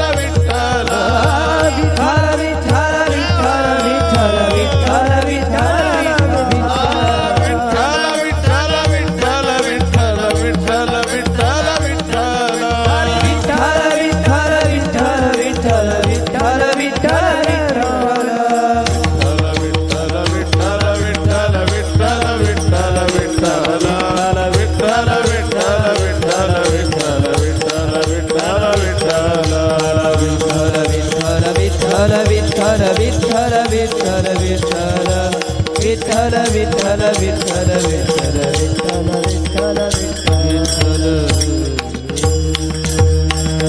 श्रीमंत श्री जगद्गुरु तुकाराम महाराज की जय. आदि शक्ती मुक्ताबाई की जय. पातेलं बरोबर होतं. 3 दगड मांडलेले आहेत, चूल पेटवलेले आहे, पातेलं त्याच्यावर ठेवलेलं आहे आणि ते तांदूळ शिजवले तिखट मीठ टाकून. इकडं लोक आणून देतील बा पैसे म्हणून वाट पाहिलेले लोक पैसे आणून देतील. बरंच भगवंतानी नौकराचं रूप धारण केलेलं आहे. ज्यांनी ज्यांनी मिरच्या नेलेल्या होत्या प्रत्येकाच्या घरी. ओय तिकडं मालक वाट पाहत आहेत की मिरच्याचे पैसे आणून देते म्हणले, दिले का तुम्ही नेऊन? मग त्याच्या लक्षात आलं की आपण मिरच्या आणलेल्या. त्यांनी थोडी आम्हाला मोजून दिल्या. वा, मोजून दिल्या. तुका सेठ नाव आहे त्याचं, तुका सेठ. त्याला हे किती आहे हे पाहण्याकरता तराजूत नाही घालावं लागत. नुसतं पाहिलं की त्याचं वजन त्यांना कळतंय. म्हणून तूक म्हणजे वजन. आणि सांगा बरं मग आमच्या किती मिरच्या? हा, काय नाव? पंढरीनाथ का? हा, पंढरीनाथ. 1.5 किलो आहे. आता किलोनी घरच्या मोजायचे तर बरोबर 1.5 किलोच बसायचं महाराज. ते वर टाकलेली पचुरी फिचुरी सगळी 1.5 किलो. आता याला काय अवघड आहे बरं. गपचिप त्याने 1.5 किलोचे पैसे द्यायचे. सगळ्या गावातले पैसे जमा केले महाराज भगवंतानी. आता तो एकटा पहिलवान राहिला. कोणता? आखी गुणी ज्यांनी नेली होती ते भामटाच होता तो. तिथं गेले ते, अरे ते मिरच्याचे पैसे. इकडं मिरच्या आणून बसलेला खोजाल पाटलासारखा. तुम्ही कशाची मिरच्या? कुठल्या मिरच्या? कुणी आणल्या? वा वा वा. भगवान म्हणतात ह्या बापाचं बार सजवलेलं आहे मी. मला फसवतो का वाढव्या? ते गोणी काय आहे? त्या गोणीमध्ये तुझ्या बापाने बेरेट लावलेलं आहे का त्या मिरच्या? त्यांनी सरळ दाखवलं. माझ्या मित्रांनी मला दिल्यात. वा, मित्र बाजारात असतो काय मित्र? विकायला आणलेल्या त्या मिरच्या विकत घेतल्या असतो पैसे आणून देतो म्हणून. आणि पैसे नाही देत. तेव्हा नाही देत. काय करायचं तू? काय करणार तू? नाही देत. नाही देत. काय करणार आहे? मी काय करणार आहे बघायचंय तुला? हा, बघायचंय. आता ते मोठ्याने आवाज आले, लोक जमा झाले. काय झालं? काय जाऊ पाहनो, आमच्या मालकाकडून यानं गोणीभर मिरची आणलेला आणि पैसे नाही देत म्हणतोय. आता गावातल्या लोकांना माहितीच होतं तो भामटा आहे. हे देऊन टाकणार. तुम्हाला काय घेणं आहे? मी तुमच्याकडून आणलेले आहे का? तुम्ही कशाला मध्ये मध्ये करायला लागले? आता लोक बसले गप. भगवंतानी सांगितलं तू मिरच्या बऱ्या बोलानी देतो का नाही सांग पैसे. ते म्हणे नाही पैसे देत. काय करशील तू? फाशी घेईन म्हणे. इथं मी फाशी. अख्खं गाव तुरुंगात टाकीन, अख्खं गाव. तू काय वाटलं? लोक लागले बोलायला. ते म्हणे मग घेऊन जाय मिरच्या. ते म्हणे मिरच्या नाही, मिरच्या जर घेऊन गेलो तर मालक ठेवील का मला कामावर? त्यांनी पैसे आणायला पाठवलेले, मिरच्या आणायला नाही पाठवलेलं. पैसे दे. आणि त्याच्या त्या कडीतून घेतलं महाराज, दावण लावलं नरण्याला. लोक म्हणे मारितो काय आम सगळ्या गावाला? असा हाणला लोकांनी. मग पैसे दिले. पैसे सगळे वसूल केलेले आहेत. पुन्हा तुकाराम महाराज जवळ भगवान आले. मग जसं गावचं सरपंच होऊन आले. राम राम राम राम महाराज, हे तुमच्या मिरच्याचे पैसे. हा, मिरच्याचे? तुम्ही कसं काय? आमच्या गावातले लोक फार प्रामाणिक आहे, सगळ्यांनी माझ्याकडे आणून दिली. आश्चर्य वाटलं तुकोबारांनी. आमच्या गावातले लोक कोणाचा पैसा नाही ठेवत. तुकोबारांना कृतज्ञता वाटली. तुकोबाराय म्हणतात, अहो भात शिजलेला आहे, मी एकटाच आहे, तुम्ही जेवायच्या वेळेला आलेले आहेत, 2 घास खा ना, काय हरकत नाही. तुकाराम महाराजांनी तांब्या दिला, 10 रुपये दिले. म्हटले तूप घेऊन या. महाराज त्यांनी अख्खा तांब्याभर तूप आणलं. 10 रुपयाचं गाईचं गावरान तूप. तू म्हणे अहो एवढा? हा, आमच्याकडे तूप लय स्वस्त. शंकर भगवान मंदिर तिथं आत होतं, ते आतून पाहतात, वा रे वा, हे दोघं माझ्या समोर येऊन खाणार, मला काहीच नाही. साधूच्या वेशात ते आलेत. बंबले साधू भूकाय. तुकोबारे म्हणतात बसा ना. मग तिघांनी मिळून ती खिचडी खाल्लेली आहे. तो सगळा ऐवज घेतला. तुकोबाराय निघालेले आहेत. बरं वाटलं, चला आज जी खुश होईल, सावकारही प्रसन्न होतील की धंदा चांगला झालेला आहे. एका भामट्याने पाहिलं, बाजारातच पाहिलं होतं. असं आड रस्त्यात आल्यावर तो तिकडून आला, राम राम केला आणि जसं बळच जबरदस्ती रडल्यासारखं, काय करता म्हणे, मोठ्या कुळात जन्म झालेला आहे, पूर्वी आमच्या पूर्वजाची फार श्रीमंती होती, सगळं बदललंय आता, जप्ती उद्या येते, जप्ती. घरातलं काही मोडावं तर लोक म्हणतील बाकीच्यांनी केलं आणि हे दिवटा मोडायला लागलाय. लोका देखत काही मोडता पण येत नाही, आणि नाही मोडावं तर शासनाचे पैसे द्यायला पैसे नाही येत. एक कडं आणलेलं आहे, कमी पैशात देतो, घेता का? तुकाराम महाराज म्हणतात, मला नको बाबा कडं, आणि कमी पैशात मी कशाला घेईन, माझी गरज आहे, मला पैसे लागतात. तुकाराम महाराजांनी पाहिलं त्याचं वजन वगैरे, अहो एवढे नाही माझ्याजवळ पैसे, जेवढे असतील तेवढे द्या, माझा विश्वास आहे तुमच्यावर, नंतर जास्त पैसे घ्यायला मी तुमच्याकडे येईन, तुम्ही मोडा की, कमी पैसे घेईन तुमच्याकडून, तुम्हालाही 4 पैसे राहतील प्रपंचाला, माझंही काम होईल. तुकाराम महाराजांनी जेवढे पैसे आलेले होते त्या मिरच्याचे सगळे पैसे देऊन टाकले. बरं, त्याला बामटाच होता तो, तांब्याचं कडण, त्याला सोन्याचं काय केलं होतं, पालीस. तुकाराम महाराज आले. तुकाराम महाराज आले म्हटलं की सगळे सावकार जमा झाले. काऊ महाराज, झाला का व्यापार, किती पैसे मिळाले, द्या की आम्हाला थोडे थोडे. तुकाराम महाराजांनी सांगितलं, हे मी कडं आणलेलं आहे, सोन्याचं कडं आहे, मोडा, तुम्ही पैसे घ्या, घरी 4 पैसे खर्चायला द्या आमच्या. मग त्यांनी सोनाराला बोलवून घेतलं. ते सोनाराने ती कांशी लावली त्याला, हे तांब्याचं कडं आहे म्हणे. अरे राम राम राम राम, म्हणजे एवढ्या मिरच्या नेल्या आणि तांब्याचं कडं घेऊन आलेले. जिजामाऊलीने पाहिलं, महाराज धना धना धना जमिनीवर पाय आपटले. आता जमिनीवर पाय आपटून काय होत असत, त्या ड्रायव्हरच्या शेजारची माणसं पुढून काय आलो का असं पायदा भीते, ते खाली पत्रा राहत, तिथे काही ब्रेक थोडंच राहत.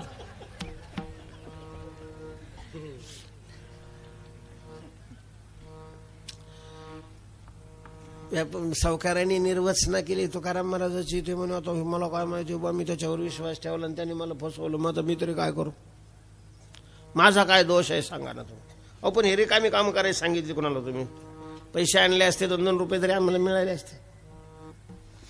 झालं, मग आता काय करायचं होतं, ते भांडवल संपलेलं आहे. सावकारांनी दारात उभं करू नये तुकोबारायांना, बाहेर खाली खाली खाली, पहिले आणून द्या नंतर न्या, पहिले देत नाही तोपर्यंत तुम्हाला आता आमच्याकडून काही मिळणार नाही. यांचे दुसऱ्याकडे पैसे होते, दुष्काळ पडलेला, कसं लोकांना पैसे मागायचे. तुकाराम महाराज काही कोणाला पैसे मागत नव्हते. शेवट जिजामाऊलींनी आपल्या पतीवर, कारण जिजामाऊलीचे वडील मोठे व्यापारी होते, माहिती होतं सगळ्याला, 200 रुपये काढले आणि तुकाराम महाराज, महाराज हे माझ्या पतीवर काढलेले आहेत. व्यापार करायचा आणि सरळ पैसे घेऊन इथं यायचं, रिकामी कामं करायची नाही. माझ्याशी गाठ आहे. तुम्हाला तर माहिती आहे माझा स्वभाव. हा, तुझा स्वभाव लय कडक आहे माहिती आहे. गुळ भरला, घाटावर कोकणात गेलेले आहेत, कोकणात गुळ विकलेला आहे. पुन्हा तिथून मीठ भरलं, पुन्हा वरती आले. असे 2-4 चक्र मारले. चांगले पैसे झाले होते. अरे 200 रुपयाचे 300 350 रुपये झाले 4-8 दिवसात. आता निघायचं देहूकडं, तर समोर एक दृश्य पाहिलं तुकाराम महाराजांनी. एक ब्राह्मण, त्याच्या खांद्यावर असं एवढं मोठं लाकूड दिलेलं आहे, हात त्याला बांधलेले आहेत, त्याची दाढी मिशा वाढलेल्या आहेत, त्याची बायको त्याची मुलं लोकाला भीक मागतायत आणि सरकारी 2 अधिकारी माग आहेत.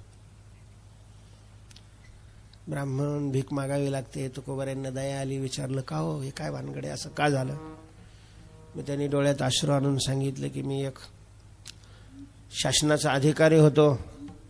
आमच्या भावकीतल्या शत्रूंनी वरच्या अधिकाऱ्याला गाठवून त्याला पैसे वगैरे देऊन फसवणुकीचा दावा माझ्यावर केलाय. त्या दाव्यात मी हारलोय. 250 रुपये मला दंड झालेला आहे. बरेच दंड झाला. घरचं सगळं जप्त करून 250 रुपये राहिलेले. त्यांनी सांगितलं भीक मागून ते 250 रुपये दरबारात भरायचे. म्हणून नियम पूर्वीचे कठोरच होते, त्याच्यामुळं कामही चांगली होत होती.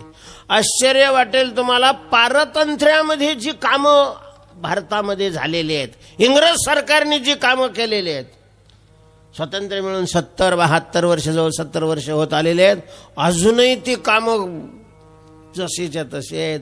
आणि स्वातंत्र्य मिळाल्यानंतर जी कामं झाली, त्या कामाचे केस पांढरे केव्हाच झालीत.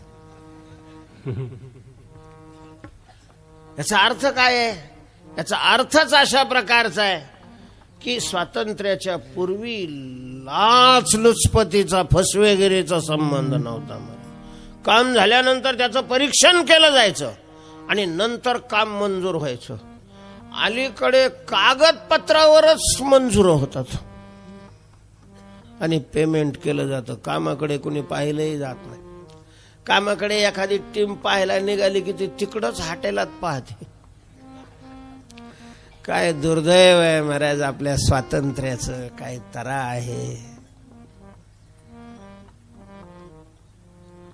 तेव्हा मला आता 250 रुपये, काहीतरी 5-25 रुपये जमा झाले होते. आता भीक मागायला लागल्यानंतर कोण देतं? बरं, लोकांचंही असे, जे घेत नाही त्याच्या मागं लागते घ्या म्हणून, आणि जे मागायला येतं लोकांना वाटतं हे काहीतरी, बरं काय त्याला नाही देत. तुकाराम महाराजांनी सांगितलं, काढावं म्हणले याच्यावरचं लाकूड. तू सरकारी अधिकारी होता, काढा, पैसे काढ. तू कोण सांगणार काढा म्हणून? लगेच तुकाराम महाराजांनी 250 रुपये दिले त्याच्या थोबाडावर फेकून. तेच ते सगळं लाकूड वगैरे त्याच्याकडून लिहून घेतलं, पैसे दिल्याची पावती घेतली, त्या न्हाव्याला बोलावले, त्याच्या दाढी मिशा सगळं काढलं, हजमत केली आणि कर्जातून मुक्त झाल्याबद्दल तिथं जेवण केलं. 5-50 ब्राह्मण जीव घातले. म्हणजे ते जेवढे नफ्याचे मुद्दल पैसे होते जिजाबाईंनी दिलेले. समाधान झालं. देवा, तुझ्या एका भक्ताला मी ऋणातून मुक्त केलेलं. माझा पांडुरंग प्रसन्न झाला पाहिजे, बस, बाकीचं काही घेणं नाही. आता घरी कसं जायचं? तेवढ्यात कोथळीला सप्ताह असं कळालं. आले इकडं सप्त्याला.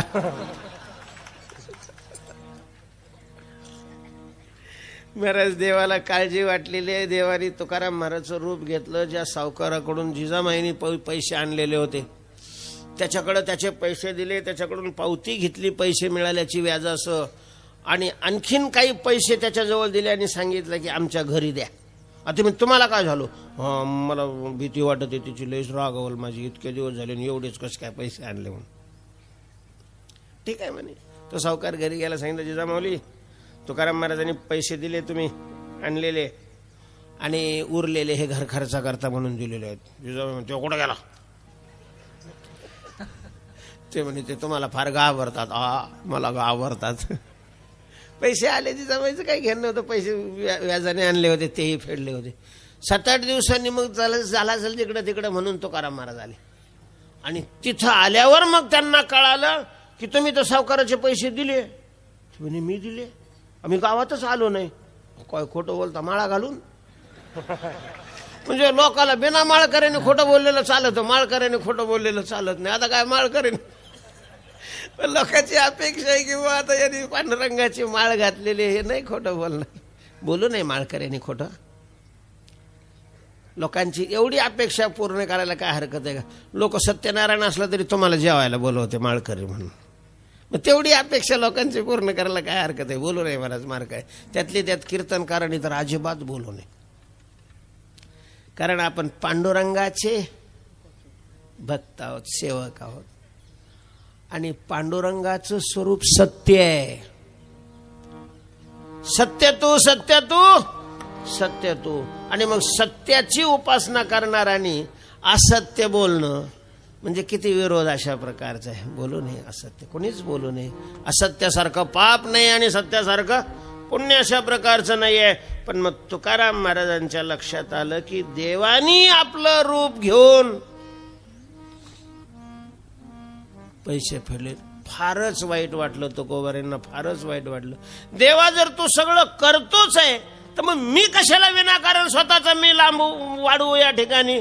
आणि तुकोबारांनी निश्चय केला, बस जोपर्यंत आता पांडुरंग त्याच्या स्वरूपात दर्शन देत नाही तोपर्यंत संसाराकरता तर काही करायचं नाहीच नाही, पण अन्न आणि पाणीही सेवन करायचं नाही. आणि म्हणून कोणालाही न सांगता तुकाराम महाराज थेट भामचंद्र पर्वताच्या गुहेमध्ये जाऊन बसलेले आहेत.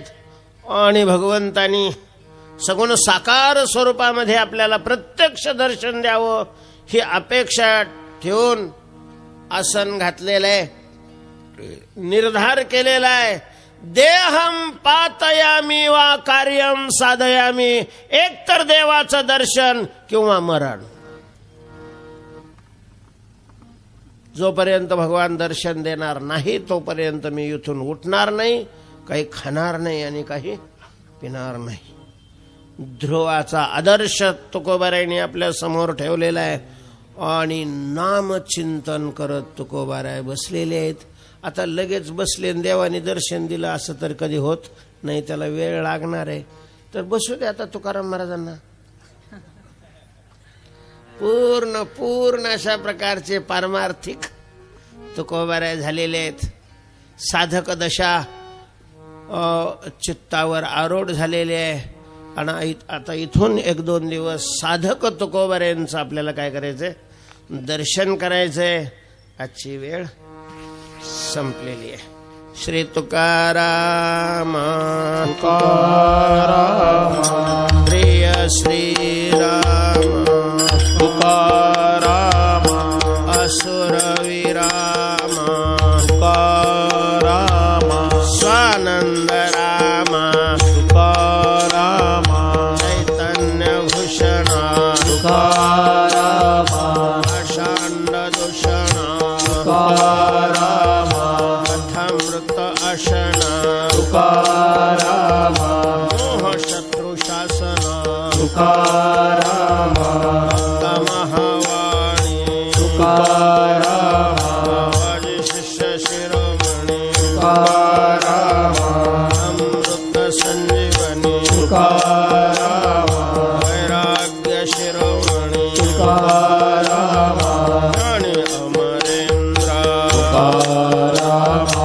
ऐश्वर्य समुद्र तुकाराम अमृत चंद्र तुकाराम राम सुभद्रा तुकाराम प्रिय दमन तुकाराम अनुसहित स्वगमन तुकाराम हरे श्रीच्या सुमन तुकाराम जय रमण तुकाराम तारक लोक तुकाराम नाम धारका तुकाराम नारायण जनका तुकाराम भुवन व्यापका तुकाराम जय जय मुक्तिवर्या तुकाराम प्रकाश सूर्या तुकाराम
तुकारामा कळा सुज्ञा तुकारामा तव अज्ञा तुकारामा तत्वज्ञा तुकारामा भैराज्ञा तुकारामा कृतज्ञा तुकारामा करता अज्ञा तुकारामा षडरिपुसंहरित्या तुकारामा माया नदी तरत्या तुकारामा पत्रय हरत्या तुकारामा जय करत्या तुकारामा योग मंडना तुकारामा पापखंडना तुकारामा काळ दंडना तुकारामा खंडना तुकारामा सागर तुकारामा महाप्रेम आगर तुकारामा गुणागर तुकारामा अद्भुत सौदागर तुकाराम म्हणा माया सुखवासी तुकारामा क्षेत्र निवासी तुकारामा सांग सुखासी तुकारामा लोकाशी तुकारामा हरे पदाब्ज भ्रमरा तुकारामा वंदे महामरा तुकारामा गाई कुमारा तुकारामा हरे बमरा तुकारामा तनुगात्र तुकारामा